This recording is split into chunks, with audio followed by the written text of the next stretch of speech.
Thank you, John, and congratulations on that award, and congratulations to all the awardees tonight. You know, we began the evening with one of our co-chairs, Maggie Wilderotter, and I'd now like to close the evening by inviting our other co-chair, Carl Camden, to the stage. Carl is the CEO of Kelly Services, a global staffing agency, and in his role at Kelly Services, which service 98% of the Fortune 100 companies. Do the math on that, and if you're one of those companies that are not in those two companies, he's going to be after you tonight. Carl is involved with the best-known companies and corporations in the world, and is a great contributor, generous contributor to CED. Carl, I'd like to invite you to close our evening.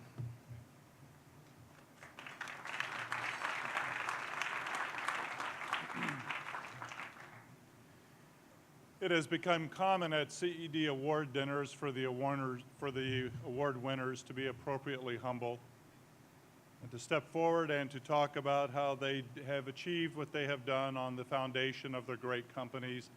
And those of us who run companies know that, in fact, we are successful based on the culture and the talents of those who work with us.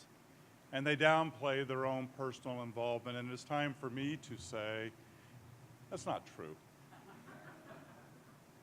There are hundreds of very successful companies who have great cultures, who have a fine group of talented people, who do well individually in their communities, but they are not here. They do not stand up and break the silence and talk about what needs to be done in this country. They don't talk about what it takes to create a sustainable American culture that allows future generations to participate in the same type of success we've had. So to our award winners, I say thank you for your humility.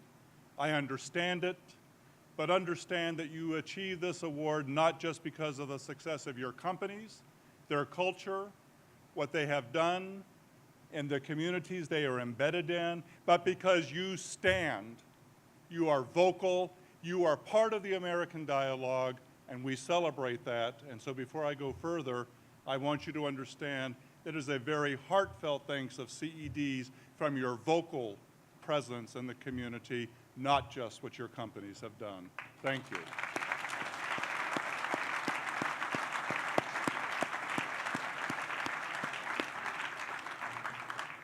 And to my friends at CED, we make that possible. We are a community. We support each other. We encourage each other. We create the events that give us platforms to raise our voices, to participate in the dialogue, to gain entry into the halls of the politicians and policymakers. And we can do so because it is based not on opinion, not on ideology, but on an amazing body of research done by the CED team.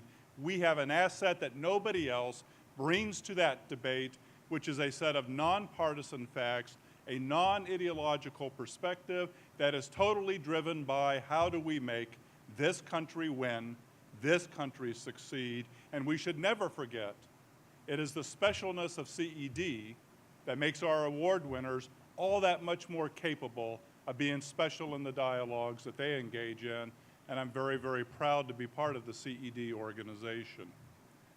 But remember this also. It is a time of great unease in the country. Never before have I lived through a time when as many Americans doubt what the future is going to bring for their children, whether American exceptionalism is going to be maintained, whether their children will live in a time of opportunity like they've lived in. When I grew up in a family where the most educated parent in my family had an 8th grade education, this country made it possible for me to eat when I was hungry, to go to school when I didn't know how, to graduate from high school when nobody else had done so, and made it possible for me to afford to go to college with a network of financial support. When I was sick, this country provided a platform that enabled me to obtain health care. And when I looked to create opportunity, this country had a foundation that made it possible for me to succeed, to start a company, to win, and to grow up to be a Fortune 500 CEO, and we want that for our children.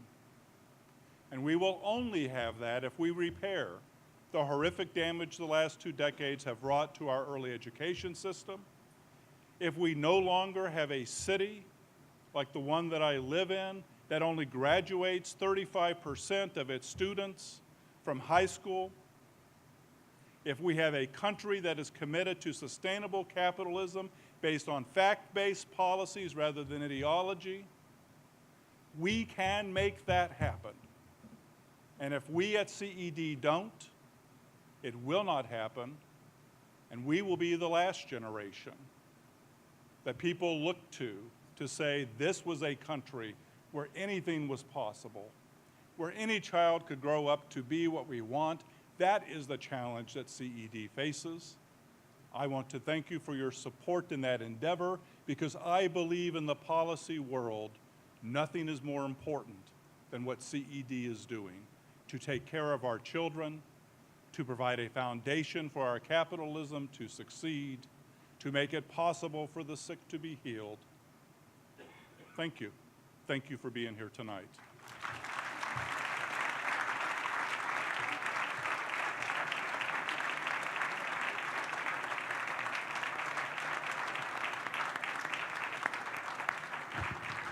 Thank you, Carl, and thank you to all of you. Have a good evening. Good night.